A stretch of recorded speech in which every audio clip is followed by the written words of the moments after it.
તો નમસ્કાર દોસ્તો, હું છું ગર્વથી ગુજરાતી અને તમે પણ ગર્વથી કહો હું ગુજરાતી. મિત્રો, હું છું અત્યારે રિવરફ્રન્ટ ઉપર.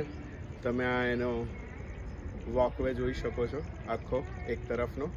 હું અત્યારે સવારમાં અહીંયા શું કરું છું.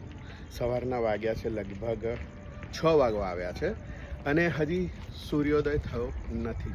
અને હું સવારે અહીંયા આવી ગયો છું. લોકો વોક કરતા દેખાઈ રહ્યા છે. હું અહીંયા શું કામ આવ્યો છું એ તમને જણાવું તરત જ. તો દોસ્તો, હું છું અત્યારે રિવરફ્રન્ટ ઉપર. રિવરફ્રન્ટની સવાર કેવી પડે છે એ હું તમને બતાવવા અત્યારે અહીંયા આવ્યો છું. મારી આ ચેનલ ઉપર, મારી ચેનલનું નામ છે અમદાવાદ બતાવું ચાલો. અમદાવાદ બતાવું ચાલો ચેનલ ઉપર હું તમને અમદાવાદના જુદા જુદા ખૂણેથી દર અઠવાડિયામાં 2 વાર, રવિવાર અને બુધવારે હું તમને અમદાવાદમાં પડતી